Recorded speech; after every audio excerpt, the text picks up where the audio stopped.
So let's get to tonight, and I'm going to introduce our host, who is Mary Ito. She has a long history of broadcasting, having worked as a reporter, host, anchor, and producer. And she's worked at TV Ontario, CFTO, CBC Radio, and CFRB. And of course, she is currently the host of Fresh Air on CBC Radio 1. Please welcome Mary Ito.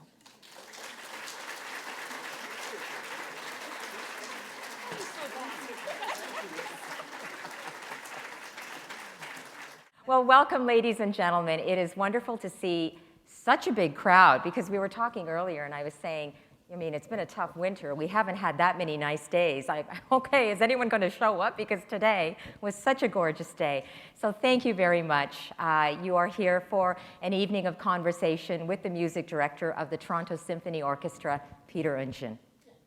Thank you.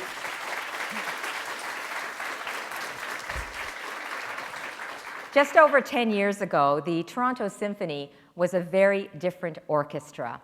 It was in dire straits. No money, no leadership, no conductor. But they decided to hire a world-renowned former violinist who, because of a condition that affected his hand, had put down his instrument and had taken up the baton. The organization was looking for a strong, charismatic conductor and leader, and they found it in Peter Oundjian. And he was looking for an orchestra to call his own. Besides, what could be better than making music in his former hometown? That was the beginning of a productive, creative, and dynamic relationship that is carried on to this day. And to mark Peter's 10th anniversary, the company decided to create a little celebratory video. So for those of you who haven't seen it, we would like to play it for you now.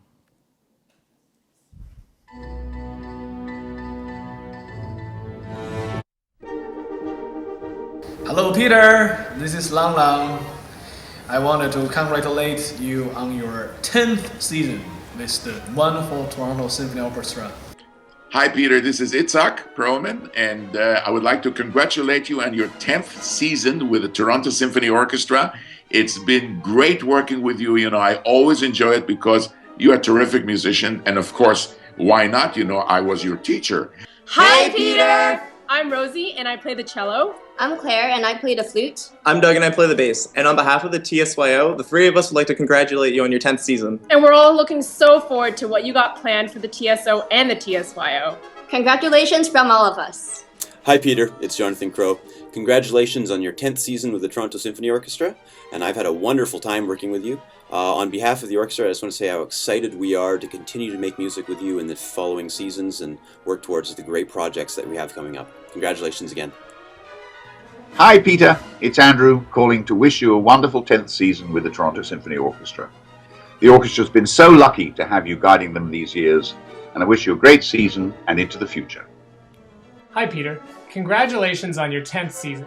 My name is Dustin Cohen, and I've been attending the TSO for as long as I can remember, starting from when my grandfather used to take me to every single Young People's concert, right through to the Soundcheck program, and my current role on the Young Leadership Council. Congratulations again, and I'm looking forward to an excellent next season. Hello, Peter. It's your cousin Eric calling from Hollywood. Congratulations on your 10th season. Well done, old mate. Very well done. Hi, Peter and everyone. My name is Mary Ito, and I host the CBC Radio 1 weekend morning show called Fresh Air. And I have known Peter for about 9 or 10 years, pretty much the whole time that he's been the music director of the TSO.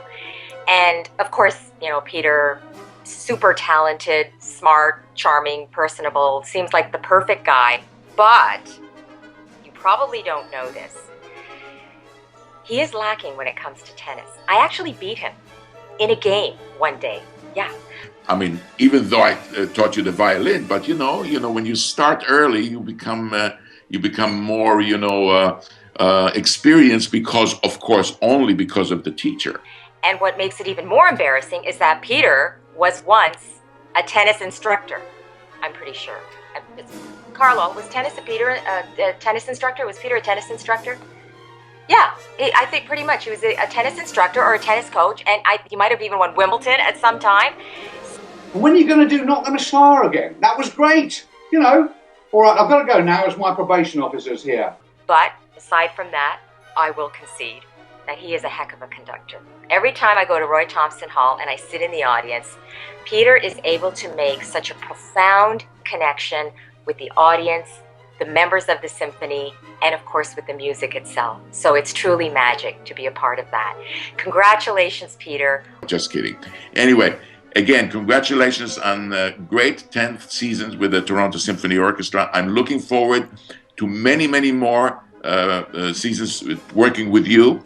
Anyway, I love you, Peter, and my wife, whose name escapes me, also sends you lots of love. And remember what they say. Always look on the bright side of life. Always look on the light side of life. Thank you!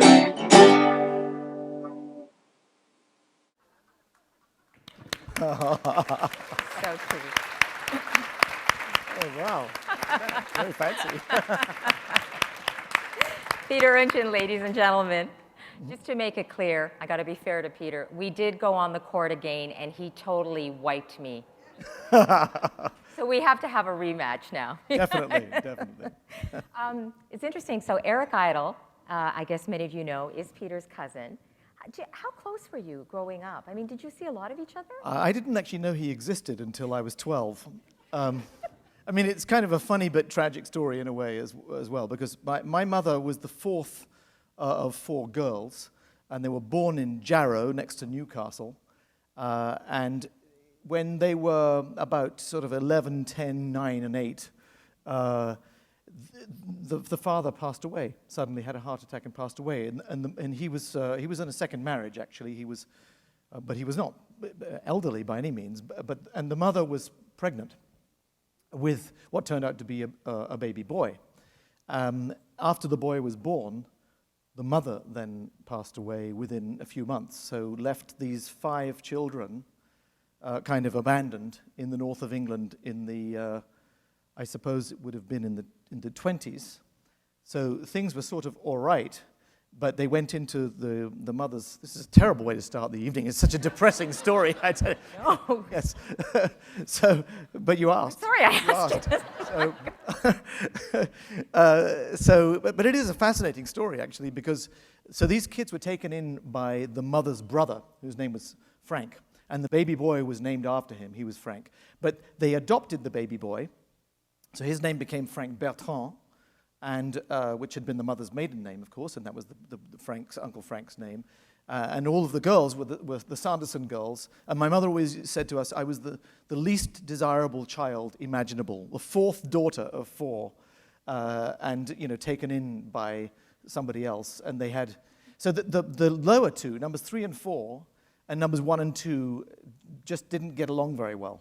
And in the end, numbers 3 and 4 left, and that by this time now it was the 30s. And they went to London and struggled. I mean, everyone struggled in the 30s, but these 2 young girls struggled, and they completely lost touch with the rest of the family. So that's why when I was born, my whole family, the youngest of 5, basically all of us thought that my mother only had one sister, and that was our lovely Auntie Edna, whom we knew. That was the number 3. Eric then started to develop his career when he was in his fairly early 20s. And you may not know this, but Monty Python was preceded, without John Cleese, with a show called Do Not Adjust Your Set. Yeah? It was a children's show, which was completely inappropriate for them to do, but they did it anyway. And then they loved it so much that they said, would you do a Christmas show for us? And so they started writing a show with something very specific in mind. It was called Do Not Adjust Your Stocking. And it was very risque. I mean, for the 60s. It was risque. And they said, but this isn't a children's show. We said, we know, but we're not really for children when you think about it, So put us on late at night. And so they did, and it was a huge success. And out of that was born Monty Python. John Cleese joined them, and Monty Python was born. So anyway, so there am I watching my cousin on Do Not Adjust Your Set, and my mother knows that I don't know it's my cousin. Okay, so at a certain day on a Sunday, in England, Sunday lunch is a big deal, right? Maybe it is here too, somewhat. It's a lovely tradition, actually. So one day, my mother says, "Okay, we're going to go up to Hampstead today, and we're going to see Auntie Dorothy." Well, in England, when you're close friends with people, you call them auntie. Your parents' close friends, you say auntie. I say, Auntie, do I know Auntie Dorothy? And no, I don't think you know Auntie Dorothy. I say, How old okay. are you at this time? How old am I now? No, how old are you at this time? Not at this time, at that time. Stay with the program, darling. I'm 10, 11, something like that. I don't know. So anyway, we turn, and on the way there, they say, by the way, Auntie Nora's going to be there as well. Oh, this is pretty interesting. We walk in and we realize that there's Eric with his long hair, and oh my God, this is the guy from TV. And he's my cousin. So no, I didn't see him a lot growing up. To answer your, yeah. Okay, well, that's all the time we have for today now. I think we better just go. We have a whole follow-up interview on Peter's family tree. Right. Wow, I think I'm going to get through 3 questions here, but anyway. Actually, I do want to ask you about your family, because I've talked about your family before, but I don't know, I never realized you were the baby of 5, right? 5 children. Right, yep. Yeah. Mm-hmm. Were you spoiled?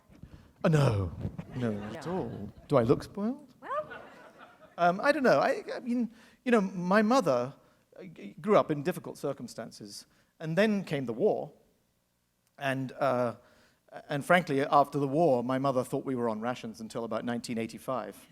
So I mean, she was a toughie. She was a toughie, and she always used to look at. I grew up on a half halfpenny's worth of broken biscuits. Don't you complain, And School of Hard Knocks. Absolutely. And my father, he was in the Oriental carpet business. And he would go to Iran, or Persia as we called it in those days, and he would bring back caviar, which was this wonderful black beluga caviar, and they would put it in the fridge, and then they would say, don't touch that, it's disgusting. It's Daddy. I don't know why Daddy eats that. It's absolutely foul. Don't go anywhere near it. So, I never was allowed to touch the caviar because I thought it was poison. But it was a funny upbringing one way or another. Well, and when was it that music came into the picture and it became serious for you? Well, my father actually was quite a good pianist. The problem was that he also was a handball player. The game fives. It's played in a court, like a squash court, a little bit smaller, and it's played with a glove, but you really hit the ball basically with your hand. So his piano teacher used to get quite frustrated because he'd go in and try to move his hands, and they were covered in bruises. But he actually developed quite a good technique and became a rather good pianist. In fact, he was a very good friend of Anton Querti. I mean, I'm sure all of you know who wonderful Anton. And they would talk piano all the time. But because of that, we all either were involved in sport or in music. So my oldest brother was a fanatical sailor. And then my sister Sylvia, actually, because we were in Toronto from 1951 to 1961. Scarborough, right? In Scarborough, yeah. Right. And the reason for that is that my father had fought in the anti-aircraft in the Second World War, and it was really, really trying in London after the war. Very, very depressing and very difficult for all these young men who'd seen so much horror. And so they decided it would be good to have a new experience. Hence, they came here.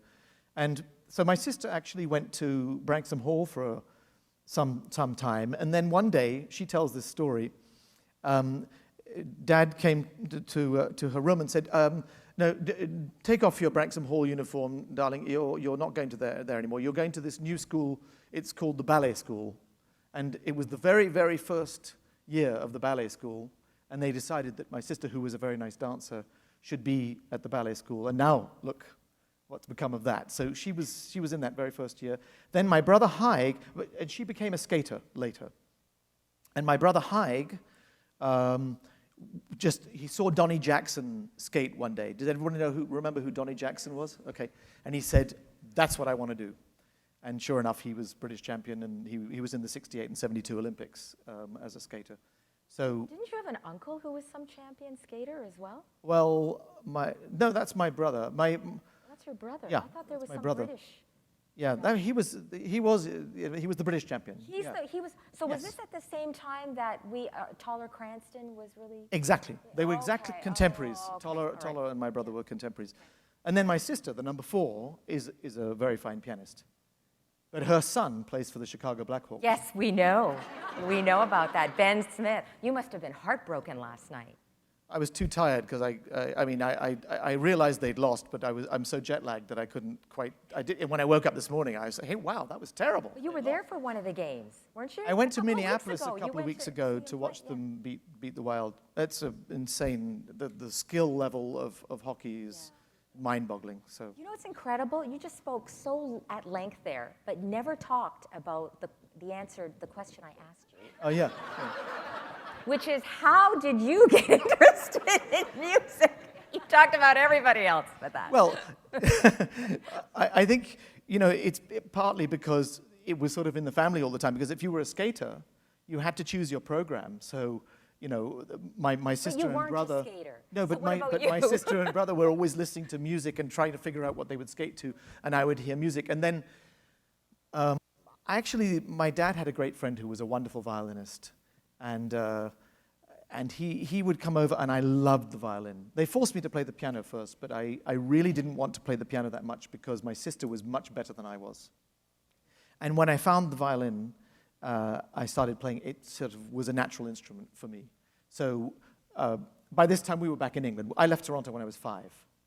And by this time, we were back in England. And once I started playing the violin, I really, in a way, I sort of found my voice, because it's just a beautiful instrument, obviously. But, some people are just not talented at certain instruments and much more talented at others.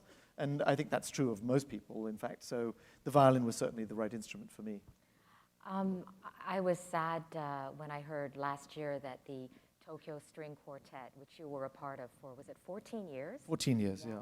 I guess they finally retired the group, didn't they? They did, yeah. I mean, there were 2 more or less original members, 2 of the Japanese members, and they decided to leave. And then the other 2 members were going to look for new players, and they kind of began to realize that, one of them was Canadian, Martin Beaver, and the other one English, Clive Greensmith, and they kind of realized that if they could find 2 Japanese, it would sort of be the Tokyo Quartet.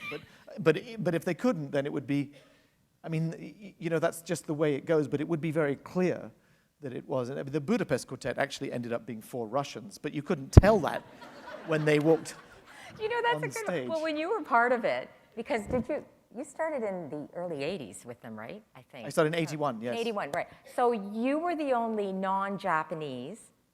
Yeah, I walked on the stage right? in New York. The first time I ever walked on the stage with them in New York City, Avery Fisher Hall, like all these people, and we played a movement of something, and then, there was some late seating, and this couple was sitting in the front row, and the husband said to the wife in an incredibly loud stage whisper, "Look, honey, the first violinist isn't Chinese." And I said, and nor is the second.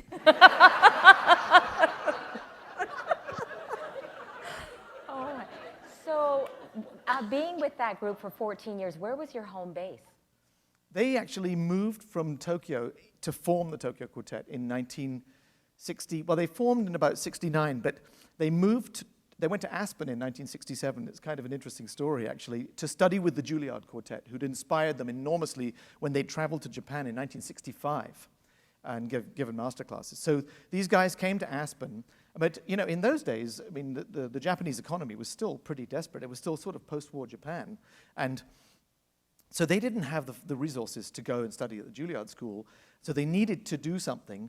And one of their friends at Aspen said, you know what, there's a job as principal cellist and as associate concertmaster of the Nashville Symphony Orchestra. You guys are great players. Just come down. You'll play for them for 5 minutes. You'll get the jobs. And so these 2 guys went in 1967 to Nashville. But you know how they made money? Playing on recording gigs with Chet Atkins and Johnny Cash and Elvis Presley. Yeah. With Elvis Presley? Elvis Presley, yeah. Oh, now they're qualified all of a sudden. Now you're impressed. They were nothing before. But it's amazing. That's how they did. And by 1969, they'd saved enough money. They went to New York and started the quartet. And within 1 year, they'd won 3 major competitions, including the Munich competition. And they had a contract with Deutsche Grammophon. You won numerous awards. And how many recordings did you do? Well, yeah, they did 11 years before I even Before joined. you were there, So yeah. I mean, altogether, they were what, over 40 years? yes, it must have been something 45. Or something. What would be your fondest memory of being with that group? There were a lot of wonderful things that we did, but I think there were two things I would say. In our 25th anniversary, we did 6 concerts, the entire Beethoven cycle, as a benefit for AIDS and pediatric AIDS in New York City. 3 in Avery Fisher Hall and 3 in Carnegie Hall. And that was very, very moving. I mean, I think we all understand this as human beings. When you're doing something for other people, the joy that you take from that is on a deeper level somehow. And the other great experience was a year earlier. We were very, very fortunate to be asked to play a Beethoven cycle at La Scala Opera House. I believe we're the only quartet that has ever done that in the history of that opera house. And that was absolutely incredible because the Italian audiences are quite intense and quite magical and very excitable, but also they listen with an amazing sense of attention. And they like to get involved, and so we would get notes to us after each performance saying, when you finish the cycle, would you please play the Heilige Dankgesang from Opus 132 for an encore, or would you please play the Cavatina, or would you please play the slow movement of Opus 135? I mean, there were all these notes coming back. And so we started to realize that there was an expectation when we would finish the cycle that we would choose sort of our favorite movement and play it as an encore. And for some reason, it had a lot of attention. Maurizio Pollini was at almost every concert, and a lot of musicians. Riccardo Muti was there, and it was really, we got to the end of the whole thing. We played Opus 131, the incredible late quartet, and then we decided to play the Cavatina. And it was just one of those moments in time when you knew that we were all in tears, and basically the whole audience was in.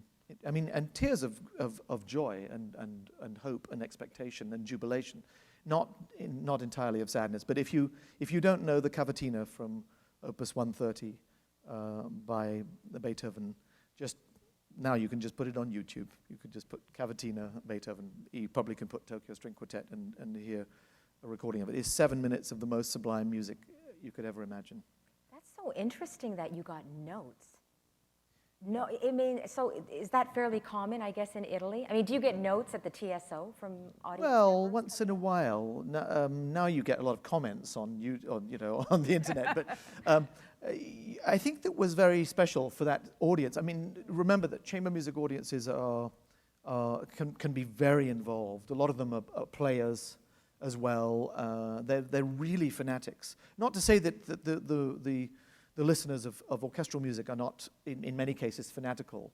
But it's a broader audience, and it's a kind of broader experience. I mean, there's something about the intensity and the intimacy of the string quartet literature that it feels as if one is really sharing very intimate secrets a lot of the time. And while that certainly can happen if you come to the TSO, if we're playing unbelievable moments in Mahler symphonies or Bruckner symphonies, or a lot of repertoire for that matter, but there's also a glorious sort of virtuosic grandeur to the symphonic experience, which is a little bit different from the quartet. I mentioned earlier that you eventually developed that condition, that neurological condition called focal dystonia. Some of you may know about that. And one thing I never really asked you about that is, you're such a positive, upbeat person. But I've never asked you what it actually felt like to be faced with that diagnosis and then to know that you couldn't play the violin. Yeah, well, everything is how it's how you put it in comparison with everything else that goes on with the world, right? I mean, I've been so fortunate in my life, incredibly privileged, and there are many, many things that I'm passionate about. And I also developed this condition when I was in my late 30s, not when I was in my mid-20s, for example. I think that would have been much, much tougher. I had already played almost 2,000 concerts as a violinist in my life. Maybe you could explain it, just for people who don't know what it well, is. Well, focal dystonia can manifest itself in many different ways, but it has the appearance of being like dystonia, and dystonia is a condition where you lose control of certain muscles, and you'll see some people are Some people have a tremor. Some people will just be stuck in certain positions. When they call this focal dystonia, it's still a very mysterious thing, actually, because it's very specific to one area, and it's usually specific to one motion. For example, if I play the piano, my left hand is completely normal. If I play the violin on my hand like this, it feels completely normal. But when I would go to the violin, it's almost in that sense like a phobia, it feels like. Because if any of us is asked to walk along the edge of this stage here, we'd probably be okay. But if there was a mild drop, we wouldn't be. And so I suspect, I certainly wouldn't. But so it feels like that. And so there was this inexplicable lack of control and lack of balance that started to develop in my hand. But, you know, other people get far worse things. And you have to try to create opportunities in life. And so you turn adversity to advantage. And you go and do something new. And there's nothing wrong with that. And so, you know, people ask me sometimes if I miss playing the violin, and in some ways I can't say I don't miss it at all. Well, you just did. Well, I was really surprised when I saw that, when I saw the news item that you would be picking up the violin again with your mentor, Itzhak Perlman, and performing publicly. Oh yeah, I mean that's wow. I'm a moron. I mean, what made you do that? What made you think that you wanted to do this? Actually, it was somewhat a glass of wine, I think. If I remember, I think, you know, you may not know who Loie Fallis is, but she's the artistic administrator and does all the programming for the Toronto Symphony and has done for, 25 years or something like that. And she called me, we're constantly in touch and we're constantly planning new ideas. And she called me one evening, I think it was actually Christmas Eve. And so I was enjoying myself, having a nice glass of wine, and she said, you know, we've got to figure out this final program with Itzhak in the 90th anniversary season, because he's going to play the Beethoven Concerto twice, but then he's staying on, and he'd like to conduct, but we need something, you know, he's not going to play the violin, and so we need a soloist that's going to really attract something. And I said, well, yeah, here's an idea. And I said, how about, Itzhak and I play the Bach double, that'd be funny. You know, and you know, she said, great. You know, and you hadn't played in publicly in how many years? I hadn't played publicly at that point in probably, 15 years. So anyway, I just thought Bach double. I actually did consciously think maybe this is a good idea because it'll force me to practice, and maybe it'll be better than it was, and it's kind of a good discipline to try to bring something back.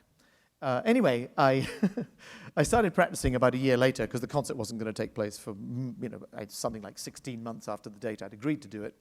And when I started practicing, I realized within about a week that I'd made a terrible mistake.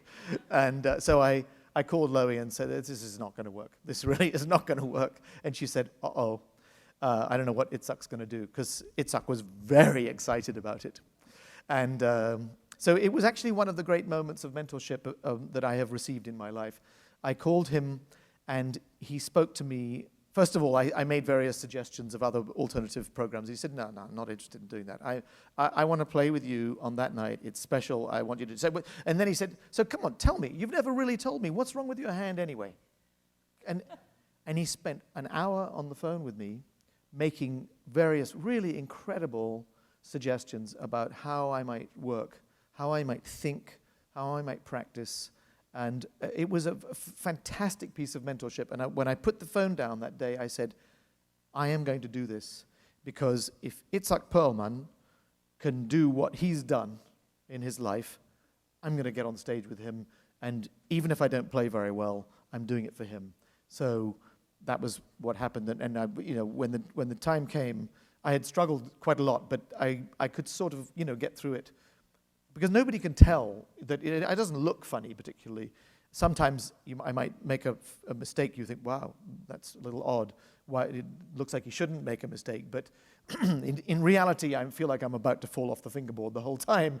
But I am very, very glad that I did it. But I have to tell you that with 2,700 people in the hall and me backstage Itzhak gives me, I have my violin made in Argentina. I didn't use my Italian violin because it brings out the problem more. I have this modern violin, beautiful, made in Argentina, and Itzhak then gives me his Stradivari, and then I have these two bows and these two violins, and I'm following him on stage, wondering where the fire escape is, and it's just, why am I doing this? But he was so lovely, and I must say also the orchestra was incredibly supportive, because they know that it's not easy for me to do that, and it was an important thing for all of us that I would play the violin, I think, once with Itzhak, with the orchestra. So I got through it. I mean, it just takes an incredible amount of courage to do something like that. Thank you. Thank you. I'm just wondering whether that would be right up there as far as nerve-wracking moments. Like, what would be one of the most nerve-wracking experiences? Yeah, that probably was about the highest adrenaline I've ever experienced, I would imagine. You're absolutely right. But, I mean, although sometimes playing in the later years was nerve-wracking. But, I mean, sometimes conducting very, very difficult pieces is incredibly nerve-wracking too. Because if you make a mistake, I mean, if you make a mistake in the last three pages of The Rite of Spring, the orchestra will fall apart. I mean, they can't play it without you. I mean, it'd be better to do nothing than do the wrong thing, In fact, I mean, when I first started conducting, Andre Previn was playing a lot of chamber music with us, with the quartet at that time, and he said, "Oh, okay, you're going to conduct. Come on over. I want to tell you a few things." And I thought, "Oh, this is interesting. He's going to talk to me about score study and all this kind of stuff." Not at all. He told me all these incredibly practical things. He said, "Now let me warn you. At some point you're going to say to a timpanist, say, I wonder if you could use a slightly harder stick in that place. I'd like a little bit more brittle sound." And the timpanist is going to go, "Oh, no problem, maestro." And he's going to put his sticks away and in his bag, and he's going to bring out the same pair of sticks, and then he's going to say, "Is that better?" And you're going to go, "Mwah!"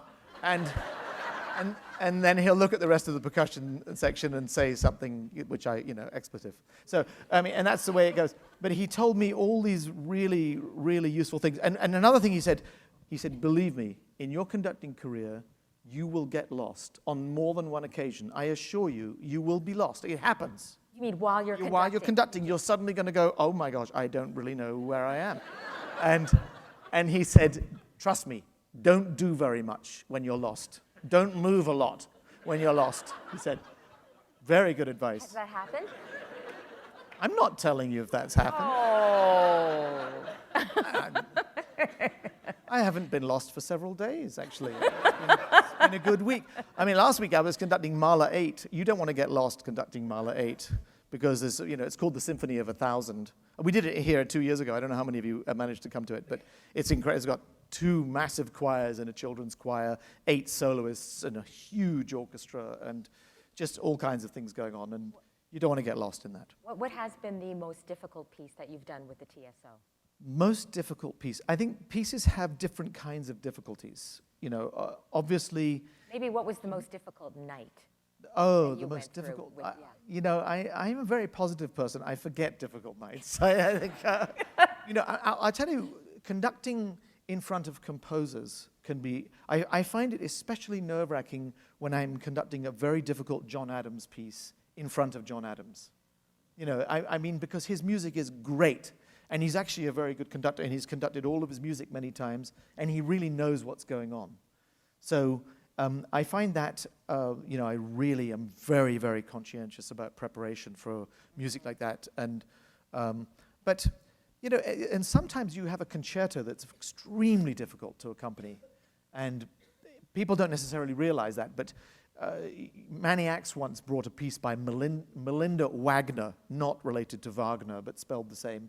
And it was so difficult. And he said to me about 3 weeks before, when I was just getting the score, I said, "But Manny, what's this piece like?" He said, "Oh, it's straightforward, absolutely straightforward, don't worry about it." And I get the score, and I look at it, and I've never seen so many notes in my life. And I've got 3 weeks, and I've got 2 other programs to do in that time. How am I going to do this? And so, you just have to work like a dog sometimes, and then pray a lot. Looking back over the decade, there there have been many things that have been introduced first. I mean, there's the Mozart Festival, that's under you, the New Creations Festival. You've brought in younger audiences, which is great, right? And you've got the late night concerts going, which also brings in young people. When you look back, tell me what you're most proud of as far as introducing to the orchestra. I mean, I think that ultimately what is really satisfying is hearing them play wonderfully. I mean, I have to think of this in two different categories, because what we do for our listeners and bringing in more listeners, that's obviously terribly important. I mean, without the listeners, we might as well not exist, obviously. And having a younger audience is great. Everybody loves that. And there are a lot of people who are responsible for having done that way beyond me. And but it's, I've hired about 31 players. And it's the fact, I think, when we have an audition, it's like an international solo competition. I mean, the level of playing is so stunning. And so I find it very gratifying. I mean, let's say, to do Scheherazade or Heldenleben and listen to Jonathan Crowe play the violin. I mean, it took us 3 or 4 years to settle on a concertmaster, because obviously I wanted to have a truly amazing violinist and a great human being. And Jonathan, I don't know how many of you have been to the TSO. Okay, he's absolutely extraordinary in every way. The Heldenleben he played a few weeks ago was so staggering, but he's also a wonderful leader of people. He's very, very serious and earnest, but kind. So that is gratifying. And then, yesterday I was at the concert, and Sarah Jeffries played this beautiful piece by Mozetic, and Tung Lee, this violist who's beyond belief, played some Paganini, and it was mind-boggling. So I think I find that I particularly love it when I'm in the audience. Actually, I can just sit back and relax, and oh wow, that's nice. But I think in the end, the greatest gift you can give, yes, creative programming, making people feel that this is because you're in charge of that too. You're in charge of that. You're doing the program. So creative programming with the help of many other people, making the environment friendly and approachable, but above all, that whenever it is that I finish here, that this orchestra is going to, I will have hired, whether it's 35, 40, 50, just wonderful people who love to work together and make beautiful music, because you feel that. You feel the morale, actually, when you come to a concert. And when the orchestra is feeling positive, it packs an incredible punch for us all. I got to ask you this question based on that. And I've asked this question to many artists, and they've said to me that a few times in their lives, not often, but there might come a performance that is absolutely magic, in the sense that you can't predict it. There's something that happens with their own artistry, with the audience out there, and in your case, I guess it would be with the orchestra and the audience, and it's almost as if it's out of your control, that something seems to take over and you're just helpless to this kind of force, and it's magic, it's pure magic. Has that happened to you? Well, you might be surprised, and you might not be surprised, that when I think that has happened maybe a couple of times, and honestly, it's usually with Bruckner. And I don't know how many of you just go, oh God, not Bruckner, or how many of you say, of course, absolutely. There's something about the music of Bruckner which is so spiritually uplifting. And I'm not talking about a religious thing, although of course there are elements of that for sure in his music. There's something absolutely mesmerizing about his music, and it's very close in the end to meditation, I think, but very, very powerful meditation. And the orchestra gets into such a zone when we play that. So you could point to, we just did Tchaik 6 a few weeks ago. I mean, what unbelievable music, it is so powerful. And they play it marvelously, it's just incredible. But when you talk about a sort of otherworldly, transformative experience, I think that with the Bruckner 8, and Bruckner 3 that we did more recently. If I program Bruckner, will you please bring all your friends? Because what's so depressing is that you say, let's do a Bruckner Symphony, and the marketing department goes, sorry, we'd rather have Xenakis than Bruckner, But it's like Bruckner is so magnificent to listen to and experience. And I think I'm actually want to do a Bruckner festival, because you mentioned festivals. And I think people really love the idea of celebrating things. And we've done a lot of that kind of thing. Yes, new creations, Mozart, but we've also celebrated contemporaries, unlikely contemporaries like Bartók and Strauss. I don't know if any of you remember that. Strauss seems like a romantic composer. Bartók, very much a sort of 20th century composer. They're almost exact contemporaries, actually. So we juxtaposed 3 programs of their music, and that was very interesting. We did it also with Rachmaninoff and the Impressionists, because those two were contemporaneous, and it was very, very interesting to do that. So I love the idea of creating a festival, and I would love to do something around Bruckner, because I think that actually will gain a certain kind of attention. I mean, people know that if you dedicate yourself for a couple of weeks to a composer, and of course you would mix with other music, they say, well, they really must believe in that. So we should give that some attention. Whereas if you just program one week, people say, oh, I'm not sure I like that. So sometimes more is more persuasive, actually. I think we found, yeah. You have to wear, and I'm not sure whether music directors all over the world are like this, but you have to wear so many hats in your job, right? I mean, you're not just the conductor. You talked about hiring, right? You have to hire. You hired over 30 new members. You have to program the music. You have to speak. You have to get involved with fundraising, right? There are administrative things you have to do. I mean, how much, that's got to be a big challenge. And do you not ever feel that you're being sliced 10 different ways because you have to do 10 different things? In a way, that's true. But on the other hand, it's it is part of being the music director. But don't you ever think, I wish I had more time just to spend on this? Or well, I would love to. People say, oh, it's so nice when you come out and talk, and I go, thank you, that's very nice of you. But can you imagine how much I would prefer not to? Even though I actually enjoy speaking to people very much. But before you're conducting a Mahler symphony, the last thing you want to do is think about what you're going to say about that Mahler. You would just, can you imagine before you do King Lear, you come out, okay, so Shakespeare, when he wrote this, Really? So, this is interesting, because you look like you love doing it. Well, you better look like you love. I mean, at the moment I'm doing it, but during the day I have to be focused on that as well as the other. But it's just the nature of it. And so you have to accept it and you have to embrace it. And I mean, creating the programming is a very, very exciting thing, because if you get it right, it's so wonderful. Everybody appreciates it.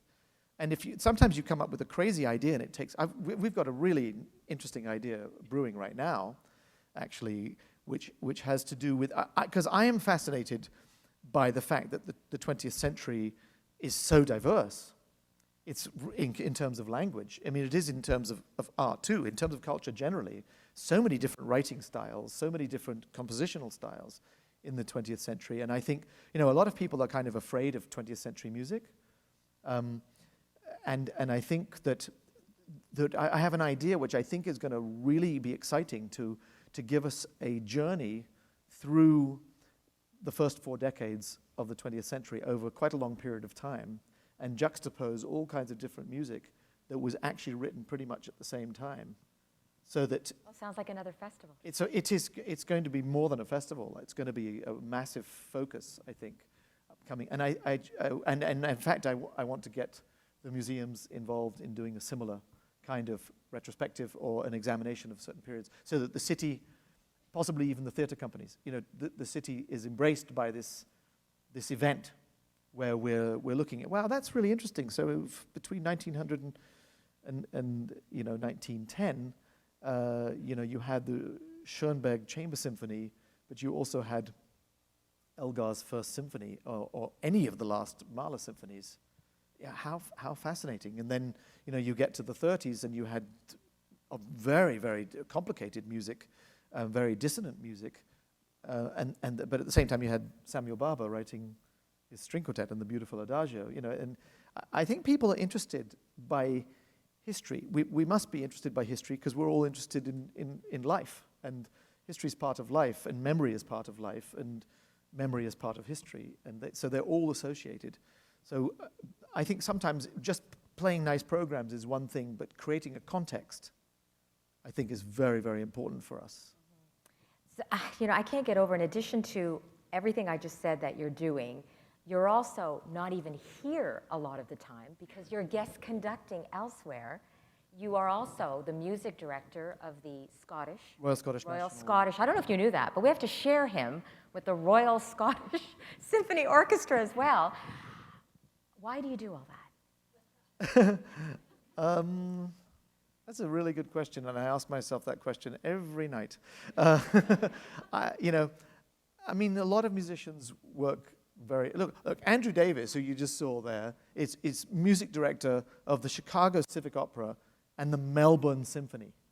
In Australia, I'm talking about, it's incredible. And so quite a lot of conductors will have two music directorships for a period of time.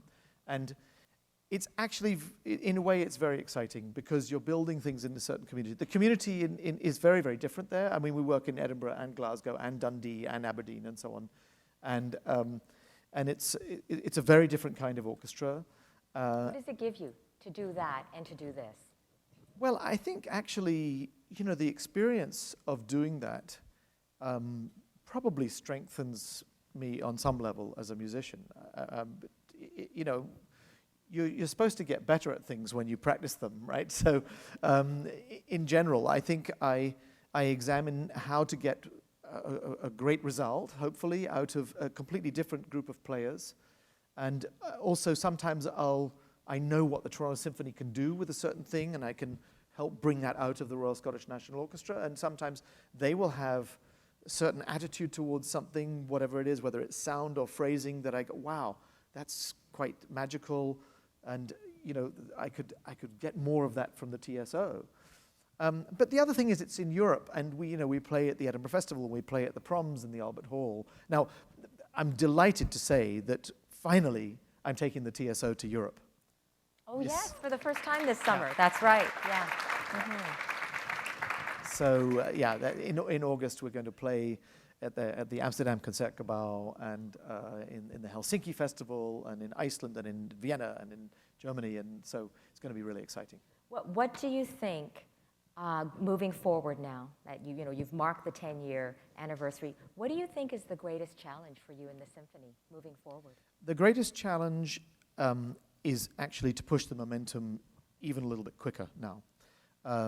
But we've just found a new CEO. Yes. I mentioned the ballet school. Jeff Melanson ran the ballet school very, very successfully. He then actually was hired by, is his name Rob Ford? Is that the name? Yeah, right.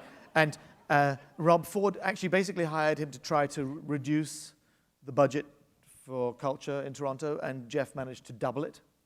Okay, so he's a convincing guy. And then he ran Banff for a period of time, also very successfully. He very much wanted to come to Toronto, back to Toronto for personal reasons, and he's a wonderful guy, just fantastic energy. So we're going to have new momentum. The Toronto Symphony needs to be an ambassador for the city and for the country, and we haven't been for many years. The Berlin Philharmonic is an incredible ambassador for Berlin and for the country of Germany, and that's true of many symphony orchestras, and our city has the resources to do this, and I believe we must do it, and we must go to the Far East. So there are plans to take the orchestra to China, and we must return to Europe and develop a bigger profile in Europe. And I think that there is tremendous potential to build still further with listeners, with the public. I think I want to create a different kind of product, honestly. I think that what we do is absolutely wonderful, and probably many of you love a traditional concert, but you're also aware that there are literally tens of thousands of people in this city who are probably quite well educated, and we would say quite cultured. They don't really know what it is to go to a concert. They need a different product. And the world is changing very quickly before our eyes because of the internet. and because of collaboration and communication. So I am examining. Yeah, you know what, I'm glad you say the world is changing, because right now there are all kinds of orchestras worldwide that are struggling.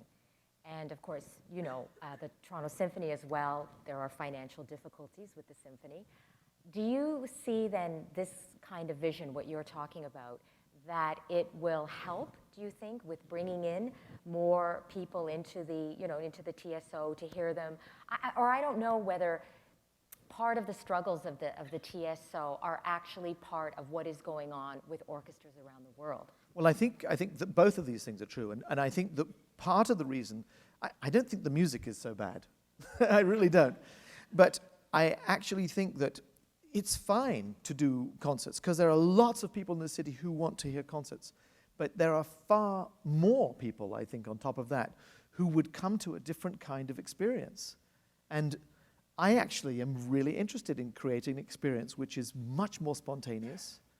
You know, when Tung Lee was playing her Paganini yesterday, I wanted to stand up and cheer, like as a jazz. She would do these riffs, and then everyone would just sit quietly. She'd just done the most amazing thing on the viola. If it was a jazz concert, we'd all be going, yeah, fantastic. Now, you know, many people would go, oh my God, what's wrong with him? Is he gone? Is he really going to let people do that? Create an environment where people who want to do that kind of thing feel welcome, and create a very informal atmosphere for a classical music concert, and do all kinds of wonderful repertoire. And then, you know, I mean, a lot of it would be entertaining and virtuosic, and it would be interviews. You'd go around and talk to people. We have a lot of really funny characters in our orchestra, and nobody knows them. I mean, they're far funnier than I am, you know, and I would love to interview them. But then, at some point in the evening, you say, okay, ladies and gentlemen, close your eyes. We're now going to play Nimrod from the Enigma variations of Elgar. Just let it speak to you. And in those 4 minutes, you'll capture something in them that they didn't possibly know existed. A love for that kind of musical experience and that kind of inner quiet that they would never get at a rock concert or at a jazz concert. Then you let them into your other world. So I believe we have to have a feeder now, because they're not getting it in school, and they're probably not getting it from their parents. And most schools' music programs are taught by people who don't necessarily even know classical music very much. It's much more about pop and rock and jazz in the schools. I know, because my kids have just come out of school, you know. So we have to, I think we have to be responsible for exposing people to just how wonderful this music is, and we have to create the right environment for that. All right. Peter, that's the end of our discussion. Did I answer any of your questions? A couple. Thank you so much. It was a joy. It was, Mary, thank it was you. extremely Thank entertaining. you very And much. thank you very much for coming.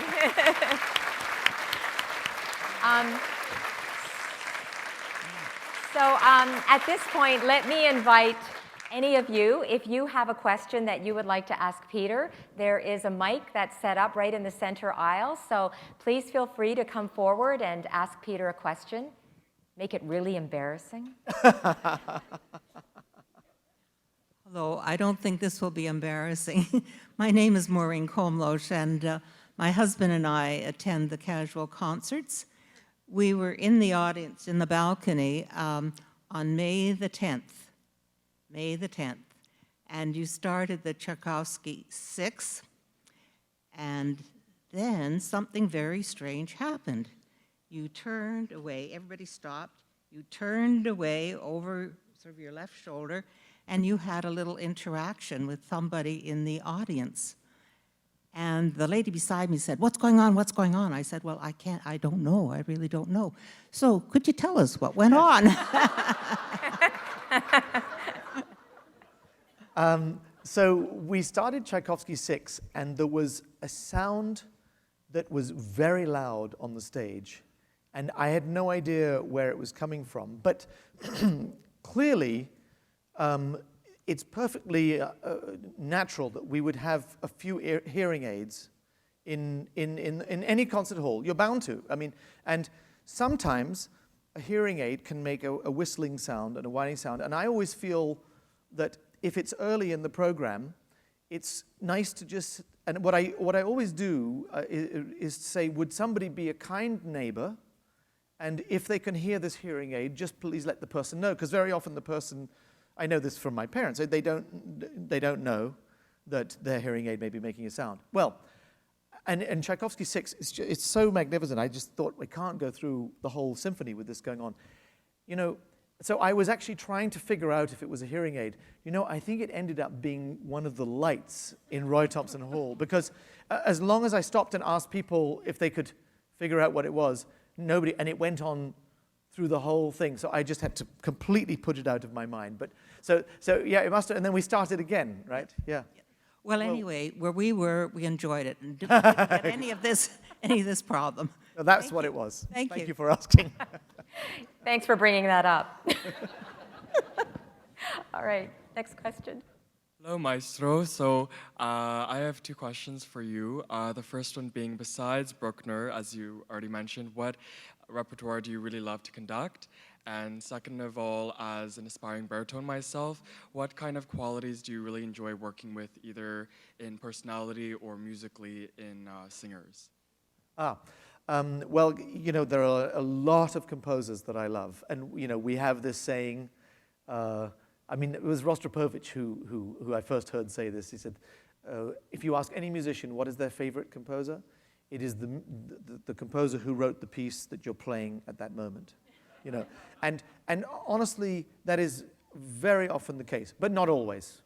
Obviously not always. But, you know, there are times when we're doing, you know, a piece of Haydn, and you just think this is the most fantastic music you could ever imagine. Obviously, with Mozart, you feel that all the time. With Beethoven, with Brahms, with Schubert. And I mean, if you're doing the Brahms Requiem, you think that this is it. You know, I can't. But and then suddenly you're doing Beethoven 9 the next day, and this is it. So it's difficult to say. I mean, this week we're doing Daphnis and Chloe. I mean, it's so staggeringly beautiful, and you know, Shostakovich, so powerful. So a lot of music. In terms of singers, there are. I look for a connection between voice and heart and spirit, very much. I also look for a certain kind of focus. Some singers, I think, in order to create a lot of power, develop a vibrato that is part of their power, but actually can distort pitch. And I'm concerned with that approach to singing, as I hear it quite often. But the great voices, you know, a Renee Fleming type voice, you know, it has none of that going. But you do hear it sometimes where you're just actually not sure what pitch they're singing. But it's more the feeling for any musician, actually, that they are playing and the instrument is incidental to the expression that's coming from their soul and their utter belief in what the composer intended. So there we go. Thank you so much. Thank you. Mr. Oundjian, at the time you came to Toronto, you were involved with Caramel, but you had not had a musical directorship. So the first point is, did you apply for a position, or did they approach you? Okay. Now the days of Eugene Ormandy are long over, where he spent, what was it, 40 years with the Philadelphia Orchestra. And they had almost no guest conductors either in those days. No guest conductors too. Okay, but nowadays, somebody like Valery Gergiev seems to be a permanent conductor about 3 different places at the same time. So to be in a place for 10 years is probably a bit unusual among directors nowadays. So obviously, I've got to ask you, how long do you envisage remaining in Toronto and possibly going on to somewhere else? Right. So your first question, I actually was music director of an orchestra in Amsterdam from 98 to 2002, and I conducted the Toronto Symphony for the first time in 98 myself. And the process is, when any orchestra is looking for a music director, is fairly straightforward in a way. There are always guest conductors that are coming in, and at a certain point when it becomes clear that there's going to be a search going on, then a search committee is formed and they start to develop a short list, and then that short list is usually invited back once or twice, and at a certain point they decide this is the person. So in my case, because I was born here and I obviously love this city very deeply, it was incredibly exciting to be even part of the shortlist, which happened in about 2000. I guess it all happened in about 2002. Did you apply, or did they approach you? Well, you don't apply because you've guest conducted, so it doesn't work that way. They approach your management actually, and they do that. In terms of music directorships and the length, I think that actually Toronto has had a lot of rather short music directorships prior to myself, and I'm not sure that that's necessarily a good thing. Now, I'm not suggesting that one should ever stay anywhere for longer than one's welcome, but if you look at the San Francisco Symphony, hugely successful. Michael Tilson Thomas is in his 17th year, and Appel Salon stayed in Los Angeles for over 15. The very successful music directorships, I think, are actually very important in the development of an orchestra's reputation, because you lose momentum. When a music director leaves and you find a new one, you lose a certain kind of momentum. The person has to find their way, make their reputation, and so on. So I think that what I try to do is make sure that I have the guests that the orchestra absolutely loves. I invite all their favorite conductors all the time. To be honest, not all music directors do that. Sometimes they try to keep the conductors that the orchestra like, we don't need them. So I try to make sure that they are really, really happy and inspired when I'm not here. And I'm only conducting about 10 weeks now, 9 or 10 weeks, whereas they're playing with probably 35 weeks of different programs. So there's a lot of variety for them. So I'm looking to create the momentum that I was talking about a few minutes ago, and keep that moving. But if Sorry, are you saying you only conduct 9 or 10 weeks? Yes, I only conduct 9 or 10 weeks here. Is that getting less and less every year? Well, yeah. I used to do 12, but now I've done a lot of my work. What's going on here? Like, what's going on? It's just a question of we know each other very well now, right? So it's really good for the orchestra to have variety. Trust me. We like you, though. We want you to hang around. Yeah. No, and I know you. I mean, you did sign a contract too recently. You're here until, what is it, 2017? 2017 is my latest contract. So that's sort of the way it works. Yeah. So you're saying then that about 15 or 17 years, which you mentioned, might be the ideal period for a person? Well, I wouldn't put a number on it exactly, but I think that if things are going well and there's a lot of momentum, frankly, the last job that I will do is to get a great music director to succeed me, right? That's so the better the reputation of the Toronto Symphony, and the better we're playing, and the more internationally we're known, the better my successor will be, frankly. So you see, that's part of my thinking, right?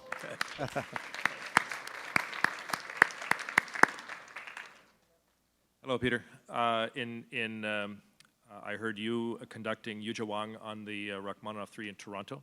About 3 months later, I think I was in Israel, and I wanted to see the Israeli Philharmonic, never heard of them, bought a ticket, showed up, and who was there but you and Oundjian playing the Rachmaninoff 3. And it was a wonderful concert, serendipitous though it was a wonderful concert. We had a wonderful time at the embassy that night. However, my wife and I want to go to Iceland for a vacation, specifically to see your orchestra and Jonathan Crowe play, and we have been trying for 6 months to find the dates, the times, where, how do we buy? We've been calling the concert hall in Iceland, in Reykjavik. How the hell do we get tickets? Wow. Well, we're playing a concert. It's about August 24th at the Harpa. This is an amazing concert hall they built in Iceland when they had absolutely no money, of course, for anything. But it's right on the Atlantic Ocean, and every window is shaped like a harp. We can help you find the date. I don't have it completely in my head, but it's around August 23rd or 24th. It's the last concert of the tour, and it will be a very exciting experience because Reykjavik is a really extraordinary place. Yeah. Wow. This is so interesting because I know that people follow like baseball teams around, right? They go Yeah. I didn't know that they do this with orchestras. For too. sure. This is a whole subculture I didn't know about. Thank you. I think, is that it for our questions? Yeah? All right. There's one. Sorry. I'm sorry. I missed. I'm used to it, don't worry. Sorry. I'm used to being invisible. Thank you. I came to Toronto from England in 1968. And like yourself, was used to, I think you just mentioned it, the proms in the summer with, was it the BBC Symphony Orchestra? Correct, yeah. And so when I arrived in Toronto on a sweltering day in the middle of July, and I couldn't believe that there was no music all summer. So I wonder if you would like to take up a challenge to start a prom series. I've thought about it many times. Who thinks that would be a good idea? Yeah, I think so. Yeah. I mean, I think it would be fantastic. I think the city is really ready for it now. We used to have Ontario Place, actually, when, you know, I remember I played the Brahms Violin Concerto on Ontario Place, and then I walked off stage and I had no idea where I was. I almost walked into the lake because the stage rotated, if you remember. I couldn't find my dressing room for a couple of days. But it was wonderful because people would come in droves, and then they would come to the symphony. So I totally agree with you. I think it's time. And all of these things, I think, will be possible. I mean, Jeff is a guy with huge vision and tremendous ideas, and he's fearless. And, you know, we have to take risk. In whatever you do in life, in a way, there are times when you just have to take risk. And certainly with an arts organization, if you try to be completely risk averse, you'll end up getting smaller and smaller. And I think we're ready to do the opposite. So thank you. See what happens. Thank you. I've just been given a single. We can take just two more quick questions. Yeah, thank you. I would like to encourage you to do more modern music. It's my impression that there's an enormous amount of really exciting composers all over the world creating works that ordinarily you can't hear. And I'm perhaps a function of my age. I just don't go to the TSO anymore because I just don't want to hear Beethoven, Mozart. I want to hear John Adams. I want to hear Part. I want to hear the new music. So I'm wondering, when you mentioned the marketing department, how much pressure is there on you to confine your choices? Huge. You know, if you want to put on a piece that nobody knows, it probably, as compared with the piece that people know, it probably costs you $30,000, $40,000, $50,000. It's unbelievable. That's the difference in ticket sales. I mean, you asked me the question, but this is why you have to be incredibly imaginative with programming, number one, and you have to create ideas and contexts which excite people and also excite donors. Because the New Creations Festival, of course, has excited people. So we have sponsors for the New Creations Festival. So the ticket prices are much lower and so on. But I mean, you know, we're here among friends. I'm telling you the truth. I mean, I remember a critic from the New York Times came up to me about 20 years ago and he said, "Don't worry, we push you all the time to do more new music, but I know if you did the programs that I would like, you'd be out of business within a year." And I'm afraid it's true, because people generally, and this is why I want to create a different kind of concert platform. Don't worry, I'll never destroy the one we have, but I think we need a different kind of product which probably doesn't announce what's on the program, frankly. It's like a pop-up concert. You know, everyone can tweet and Facebook and away, and come Friday night, the Toronto Symphony is going to entertain you. And we'll just, you know, why not? You know, the Rolling Stones don't tell us what they're going to sing. Nobody seems to. You know, I'm not going because they're not doing Satisfaction, so I'm not going. All right, Nick, thank you. Last question. This is mostly a thank you. This is my last month in Toronto after 4 years. And when I came over, I was did violin when I was in school, the kind of violinist that practiced when bullied by nuns, so not very good, but enjoyed classical music. Along the way, kind of got caught up in the humdrum of everyday life, forgot that I liked it, until I went to the TSO. You did what I think you wanted to do. You've made it my orchestra. I go and I feel at home. I feel like they're my friends on the stage. I've got a passion for it again. I tell my friends I'm there. I love it. I'm telling everybody they should be going as well. I just love that you've given me this joy that I forgot was possible. Well, that's fantastic. Thank you very much. Thank you. Thank you. Thank you. That's really What a nice. lovely, Really nice. lovely comment. Thank you. Yeah. Thank you. Thank you so much. So Really thank you. appreciate it. And It I'll means be a in lot the to us. UK, so I'll have to come up to Scotland. Great. Thank you. I didn't know your sister was here tonight. No, that was lovely. That was a lovely comment. Okay. Thank you so much for coming out tonight. I hope you enjoyed our conversation. And just a reminder, there are CDs. That nice gentleman at the back there is selling them. And I think Peter... I'll be over there. Okay, and Peter is going to go over there if you'd like to say a hello. So thank you again for spending time with us tonight. Thank you for coming, and thank you, Peter. Thank you. Thanks a lot.